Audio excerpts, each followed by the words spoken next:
calon guru penggerak kebadan yang pertama, yang kedua sambutan kepala SMP di 24 Padang kepada Ibu Pak Sumat SPD sambutan waktu.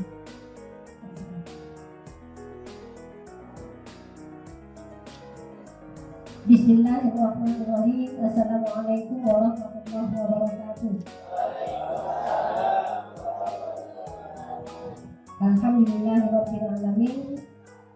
Tetap kita selalu bersyukur pada Allah karena hidayah dan izin beliau kita bisa berkumpul di sini dalam rangka acara sosialisasi nomor 11 filosofi Ki Hajar Dewantara dan nomor 14 tentang budaya positif dari CGP Angkatan 4 Ibu Yelita Muklis. Sebagai kepala sekolah sangat bangga pada Bapak Ibu semua ya, dan Pak Petugas kita Angkatan 1 sudah ada GC 3 orang ya. Sekarang Angkatan 4 ada lagi CDP 2 orang. Kebetulan Angkatan 5 tidak ada Kota Padang. Jadi terima kasih banyak support dari semua Bapak Ibu guru di sini, luar biasa Pak Pengawas. Kalau nggak support kawan-kawan nggak bisa. Nah kan seperti itu support. Kalau masalah ada tantangan itu biasa, itu menjadi pahala bagi kita, menjadi evaluasi bagi kita. Kalau nggak ada tantangan nggak bisa maju. Nah, jadi harus ada tantangan. Nah, sambutan dari Bapak Pengawas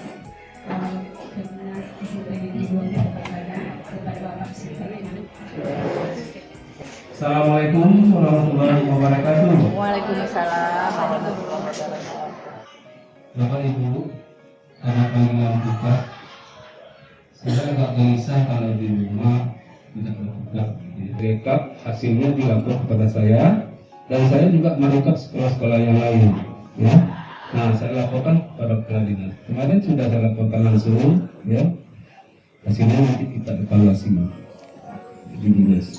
Ya, saya tidak mau memancing-mancing, tetapi muncul begitu. Jadi Bapak dan Ibu yang sudah lulus CGP ya, jadi guru penggerak, dan yang calon sekarang 2 itu alhamdulillah ya Bapak Ibu mendapat peluang seperti itu. Memang prioritas pemerintah sekarang, terutama di pendidikan ya, Kementerian Pendidikan dan Ristek, mengangkat kepala sekolah itu memang dari guru penggerak. Itu sudah ada permennya yang digunakan oleh menteri kita ya.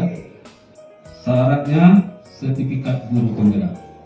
Kecuali kalau ingin jadi kepala sekolah di sekolah swasta itu memang tidak perlu itu.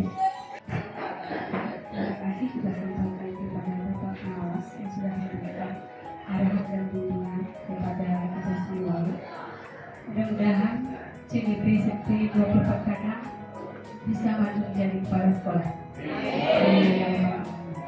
Selanjutnya acara inti yaitu sosialisasi kepada dari Ibu Yelita Muklis. Sebelum itu kita bacakan profilnya terlebih dahulu. Nama Yelita Muklis SPD, guru mapeltik, tamatan Universitas Negeri Padang, orientasi SMP Negeri 24 Padang, calon guru penggerak Angkatan 4 Kota Padang. Sebelum kita mendengarkan sosialisasi dari Ibu Yelita Muklis, mari kita mendengarkan lagu Profil Pemuda Pancasila yang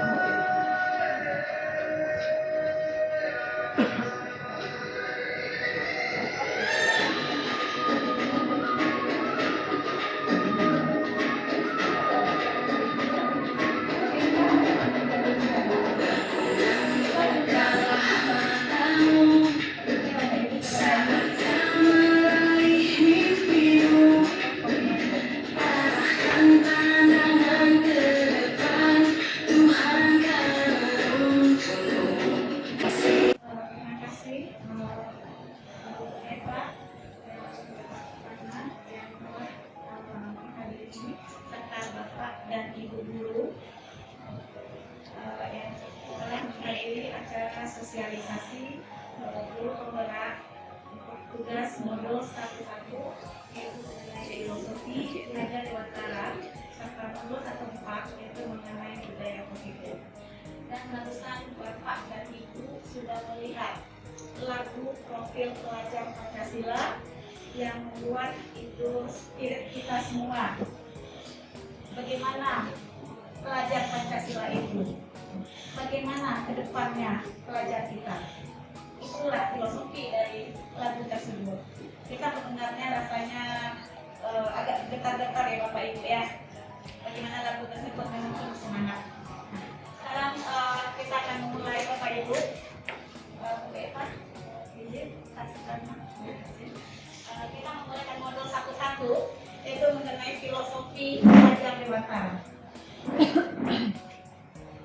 Menurut Ki Hajar Dewantara, itu pengajaran dan pendidikan itu ada perbedaannya. Kalau pengajaran itu merupakan bagian dari pendidikan.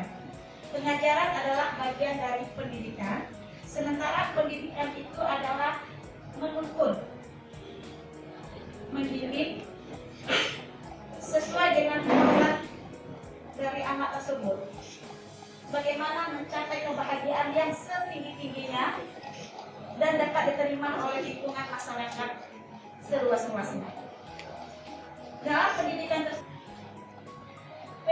itu istilahnya menurut Ki Hajar Dewantara Bapak Ibu merupakan tempat persemaian dari benih-benih. Ibaratnya siswa kita itu benih dan kita sebagai petani. Apa maksudnya Bapak Ibu? Benih itu siswa kita. Benih kalau kita tanam, tapi kalau kita biarkan saja, itu akan tumbuh kurang baik, kurang bagus. Tetapi kalau benih tersebut kita tanam, kita pupuk, kita rawat, kita jaga, sehingga benih tersebut akan tumbuh menjadi yang baik, yang barangkali kita inginkan. Nah, itu istilahnya Bapak Ibu. Kita guru ini sebagai petani, sementara pelajar itu sebagai benih. Jadi kita dituntun bagaimana benih tersebut tumbuh menjadi baik, bagaimana benih tersebut tumbuh menjadi berkarakter. Kalau dalam istilahnya itu Bapak Ibu bagi pelajar atau bagi siswa kita berkarakter yang baik, mempunyai budi pekerti yang baik. Itulah tugas kita Bapak Ibu. Kemudian untuk berikutnya, perkembangan dari pendidikan terhadap anak tersebut tergantung dari dua, yaitu kodrat alam dan kodrat zaman. Apa maksudnya Bapak Ibu? Kodrat alam itu tergantung bagaimana tempat siswa tersebut atau lingkungan siswa tersebut. Barangkali antara siswa satu dengan siswa yang lainnya akan berbeda. Betul Bapak Ibu? Betul Bapak Ibu? Karakter anak yang lingkungannya baik, itu dia akan mencerminkan juga akan baik. Tetapi kalau anak tersebut lingkungannya kurang baik, itu dia akan mencerminkan juga lingkungan yang tidak baik. Contohnya saja bahasa. Bisa kita lihat Bapak Ibu, bagaimana bahasa anak yang lingkungan kurang baik, barangkali kasar. Tetapi kalau anak yang lingkungannya itu baik, dia akan bertutur bahasa yang baik kepada gurunya. Itu bisa kita nilai. Kemudian berdasarkan kodrat zaman. Kodrat zaman maksudnya Bapak Ibu, perkembangan. Anak zaman dahulu dengan anak zaman sekarang barangkali juga jauh berbeda. Dahulu barangkali zaman-zaman dahulu kita belum mengenal IT. Tapi anak sekarang dia sudah mengenal IT, malah media mangun kasta. Yang ketiga, Tuturi Handayani. Bisa jadi hal ini bisa Bapak Ibu dengar Tuturi Handayani. Benar Bapak Ibu? Benar, karena logo Tuturi Handayani itu selalu ada di mana-mana di bidang pendidikan. Apa maksudnya itu Bapak Ibu? Ingaso Sungtulodo, ke depan kita menjadi contoh. Bagaimana kita sebagai seorang guru menjadi contoh bagi siswa kita. Bagaimana kita sebagai seorang guru menjadi pamong bagi siswa kita. Bagaimana kita seorang guru menjadi terdepan atau garda terdepan bagi siswa kita. Itu maksudnya Ingaso Sungtulodo.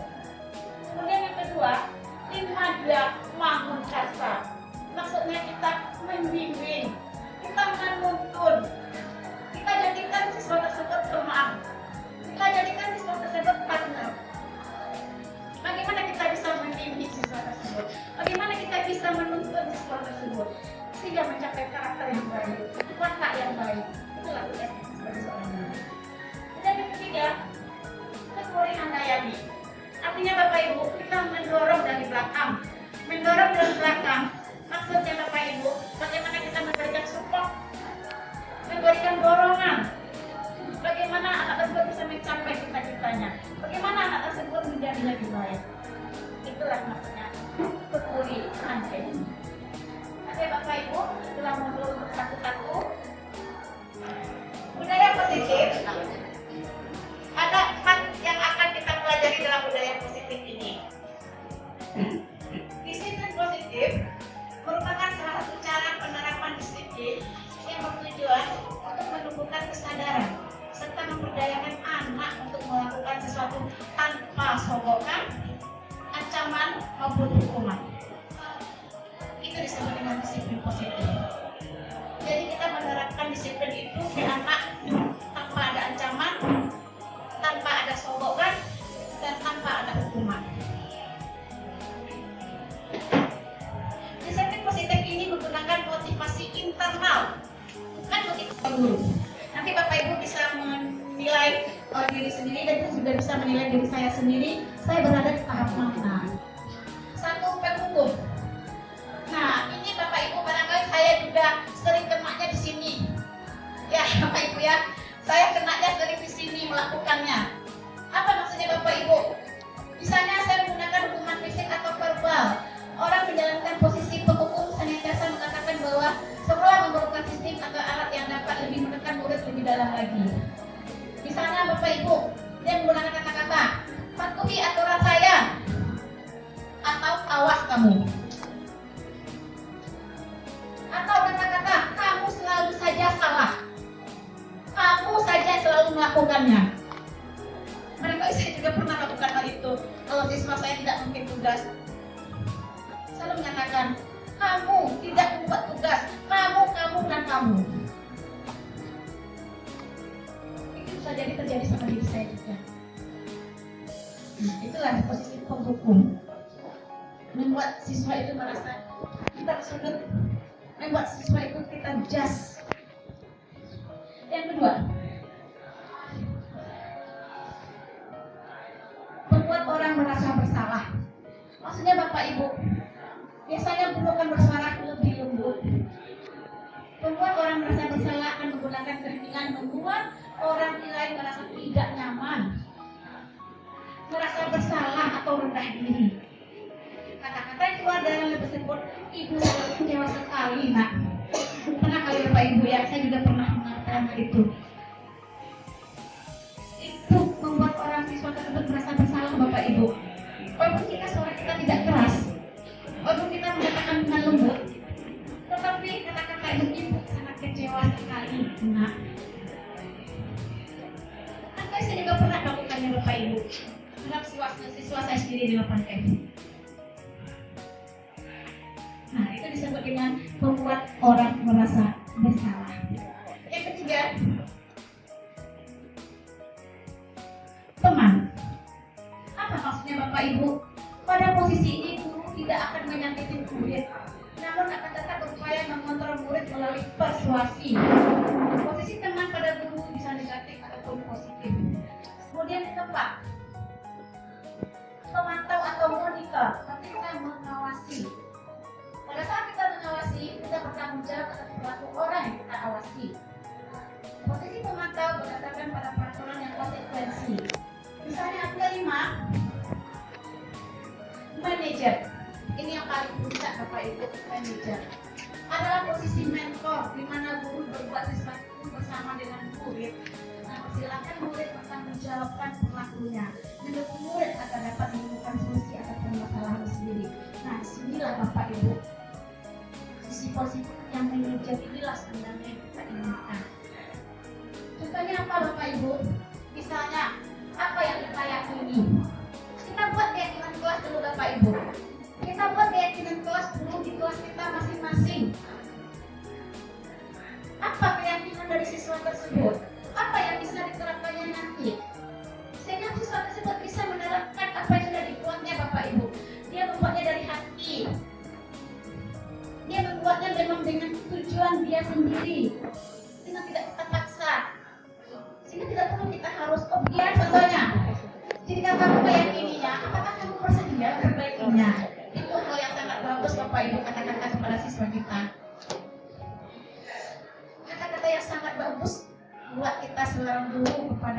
siswa kita. Jika kamu memperbaiki ini, hal ini menunjukkan apa tentang dirimu nak? Kita tanya kepada anak itu. Dan kita tanya pula, apa solusinya nak kalau kamu seperti ini? Itu yang posisi kita sebagai seorang guru yang teratas, yaitu sebagai manajer. Jadi kita kalau ada masalah, kita panggil, kita tanya, kita carikan solusinya apa. Itu disebut dengan posisi manajer. Contohnya Bapak Ibu yang sudah saya buat keyakinan kelas di kelas 8F. Saya sudah membuat keyakinan kelas kepada siswa saya.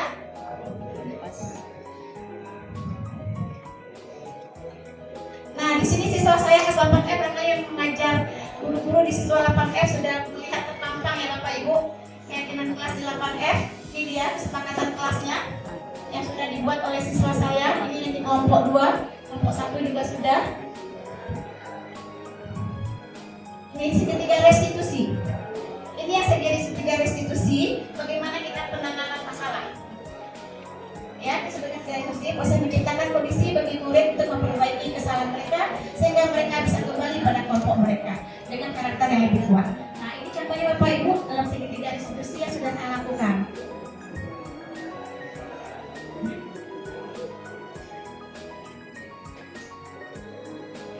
Alhamdulillah, terima kasih Bapak Ibu.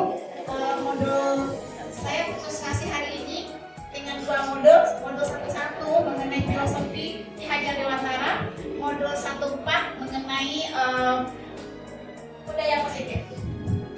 Sekarang bertanya, silakan. Terima kasih atas kesempatannya. Assalamualaikum warahmatullahi wabarakatuh. Baik Ibu Irita Muklis, ini hanya sekedar menambah wawasan saya saja karena saya belum begitu paham bagaimana konsep tentang pembelajaran yang ada di dalam guru penggerak. Mungkin ini pedoman juga buat kami nanti ke depannya. Pertama pertanyaan saya yaitu apa sih dasarnya guru penggerak ini menurut ahlinya Ki Hajar Dewantara? Kan banyak loh ahli-ahli yang lain yang bisa kita jadikan pedoman dalam dunia pendidikan. Yang kedua, yang saya ketahui beberapa literasi yang saya baca juga ada kekurangan dari Ki hari ini, yaitu sifatnya hanya teoritis saja. Bagaimana sih beliau sebagai CGP menerapkan teori-teori yang ada pada Ki hari ini dalam konsep pembelajaran di sekolah kita saja? Karena yang kita ajar manusia loh, banyak sekali tuntutan dari atas yang sifatnya prestise, diantaranya dokumentasi, ranking anak, hal-hal yang positif ya Bu yang sebutkan tadi. Sementara prosesnya kita harus mencari strategi-strategi dalam langkah baik untuk menuju realita yang sebenarnya loh Bu ya. Kita tidak pungkiri ya bagaimana polemik dunia pendidikan saat ini. Sementara siswa kita jadikan alasan kegagalan.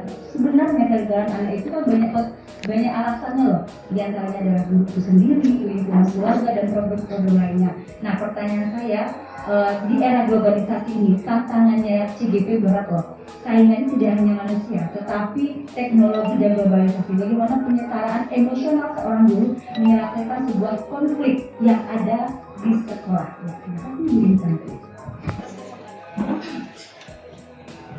Assalamualaikum warahmatullahi wabarakatuh. Terima kasih kesempatannya Bu dan berterima kasih sekali hari ini dicerahkan dengan ilmu barunya. Terutama saya tertarik sekali dengan materi kedua, yaitu disiplin positif. Di sini kebetulan saya kan guru BK, jadi melihat dengan ada segitiga restitusi segitiga tadi, itu ada pemikiran masalahnya, dan saya ingin mendapatkan ilmu itu dari Bu Ellen bagaimana supaya ada efektirannya kepada anak di saat dia bermasalah. Terima kasih Bu Widya dan Bu Dewi yang telah merespon dari saya terkait ini. Untuk pertanyaan Bu Widya yang nomor 1, kenapa pendidikan Ki Hajar Dewantara ini yang sering kita gunakan dasar-dasarnya apa? Itu Alasannya ya. Alasannya ya. Ya, keunggulannya ya. Iya, dalam pembelajaran ini. Kalau ini menurut Ki Hajar Dewantara, memang itu bagus Bu Wid, karena Ki Hajar Dewantara ini dia bersifat pendidikan dan pengajaran itu, pendidikan itu dia bersifat menuntun. Kita menuntun siswa.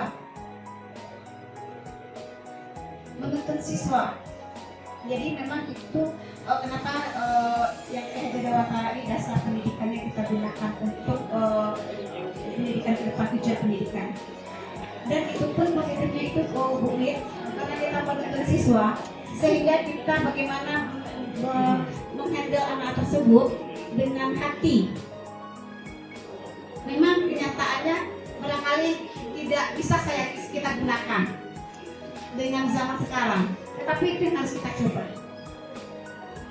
Itu yang harus kita coba Bu. Jadi dari hati kita bagaimana membentuk karakter dan watak yang baik bagi anak tersebut. Karena anak tersebut sudah saya jelaskan tadi itu dia bersifat lebih, kita ketaninya. Bagaimana kita membentuk karakter anak tersebut? Contoh yang pertama Bu.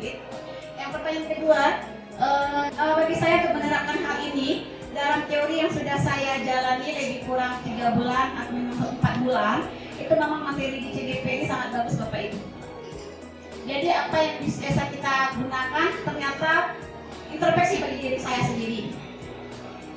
Saya memang orangnya kadang-kadang sering emosional juga dengan anak. Itu tidak munafik bagi saya. Tetapi saya telah mendapatkan materi dari CGP ini, saya banyak belajar. Oh, ternyata begini saya harus menghadapi anak tersebut. Saya tidak langsung mencak-mencak. Barangkali hubungannya nanti dengan segitiga restitusi Bu Neri. Ada pertanyaan gue dengan segitiga restitusi. Nah, saya akan mencoba bagaimana menerapkannya, walaupun memang tidak 100% bisa saya terapkan, tapi saya akan mencobanya. Bagaimana saya mencoba anak yang bermasalah itu saya panggil. Itu pun saya panggil, saya barangkali ngomongnya tak mata dengan anak tersebut. Kenapa dia sampai melakukan hal itu? Apa sebabnya? Dan saya juga melihat hubungannya bagaimana. Itu salah satunya. Oke, Bu, itu pertanyaannya. Ada pertanyaan kedua, Bu Neri. Pertanyaan Bu Neri itu berhubungan dengan Bu Widya, segitiga restitusi. Dalam CGP modul ini, Bu Neri, budaya positif, itu penanganan masalah itu memang kita tidak langsung memarahi anak. Ada langkah-langkahnya Bu Neri. Yang pertama kita memang harus berhadapan dengan anak, kita bertanya dengan anak. Contohnya kemarin saya membuat video anak ini sepatunya atau terlambat, saya bertanya, kenapa kamu terlambat? Saya tidak, mohon maaf kalau Bapak Ibu, barangkali memang saya manggil anak itu apa saya dari jalan. Saya tanya, kenapa kamu nak? Apa sebabnya? Nah, setelah itu saya carikan solusinya.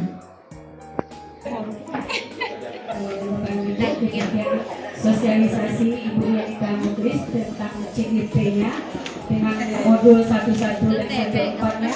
Mudah-mudahan ini memperlancar tugas daripada calon.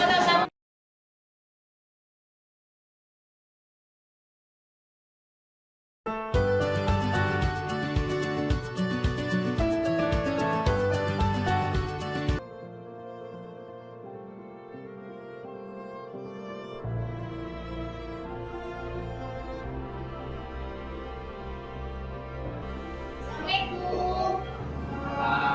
Izin Bu Leni, ingin memanggil Salma sebentar. Izin ya Bu.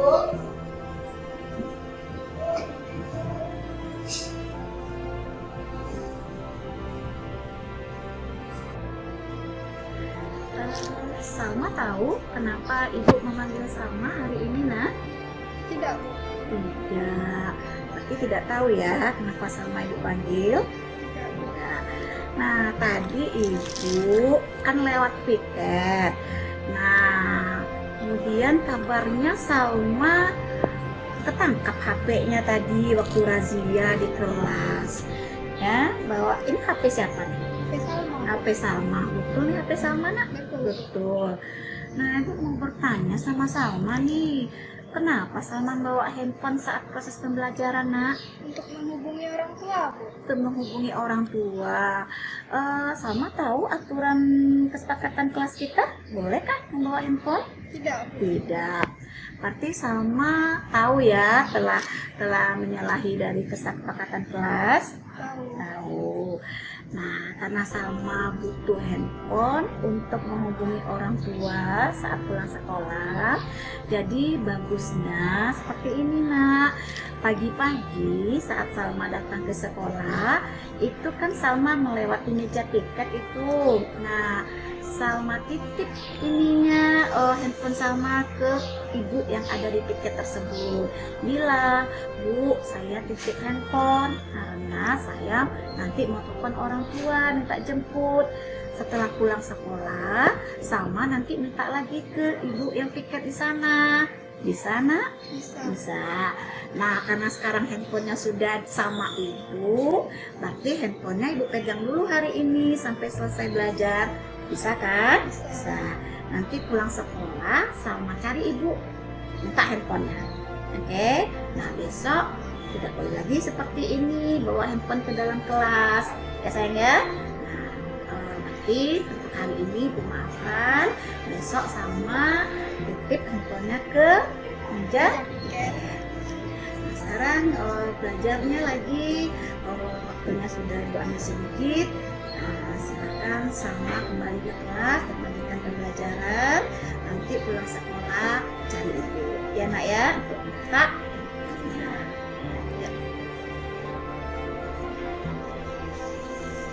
Assalamualaikum warahmatullahi wabarakatuh. Perkenalkan, nama saya Salma Noviasari dari kelas 8F. Tadi saya dipanggil oleh Bu Yenita karena ketahuan membawa handphone ketika jam pelajaran. Dan Bu Yenita menasihati saya dengan baik agar tidak membawa handphone ketika jam pelajaran. Saya tahu kesalahan saya. Saya tidak akan mengulangi kesalahan saya kembali.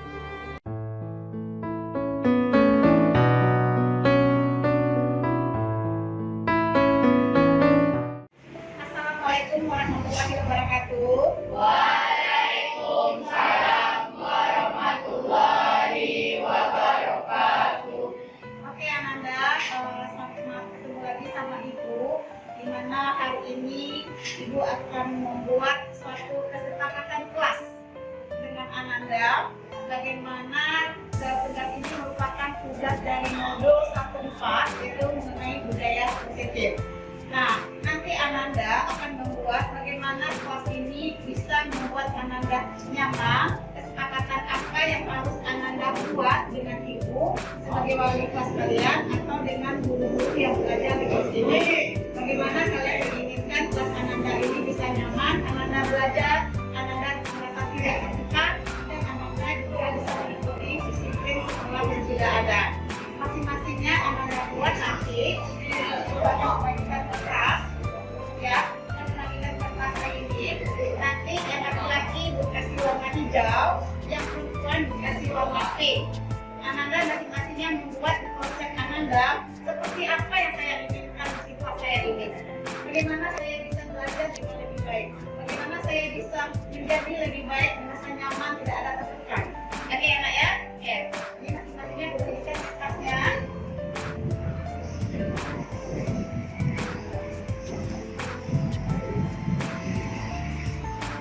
Ya, silakan kepada peserta, silakan langsung bisa membuatnya. Apa yang harus kamu buat?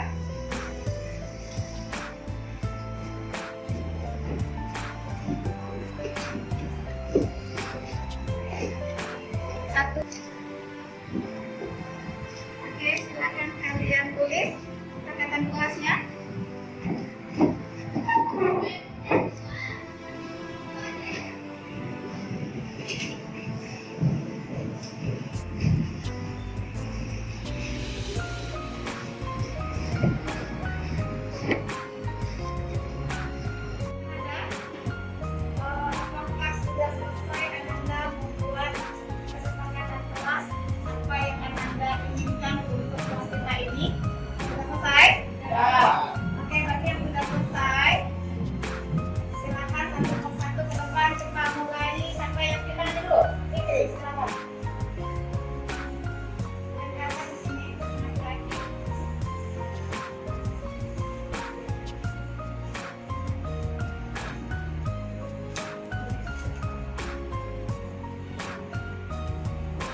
yang keempat, menjaga ketertiban kelas. Benar? Yang kelima, datang tepat waktu. Arahan. Kemudian lanjut yang kelima lagi Nak ya. Benar? Menjaga kebersihan kelas biar kelas kita bersih, rapi dan nyaman. Kemudian apa lagi yang kalian buat? Membuat tugas tepat waktu. Ibu sangat senang sekali Ananda dari keyakinan kelas ini yang Ananda buat. Berarti ini bisa kita terapkan di dalam kelas kita. Bisa? Bisa. Alhamdulillah. Kapan bisa kita laksanakan ini? Sekarang. Good job. Oke, nanti kita ini nanti kalau guru bidang studi nanti masuk, guru bidang studi bisa membaca kesepakatan kelas yang sudah Ananda buat. Ibu berharap ini bisa dilaksanakan dengan baik karena ini merupakan budaya positif. Ananda menjadi lebih baik lagi, Ananda bisa menjadi lebih kreatif lagi, ya sayangnya, sehingga belajarnya bisa lebih nyaman lagi, tidak ada masalah, tidak ada kasus. Kalau Ananda sudah melaksanakan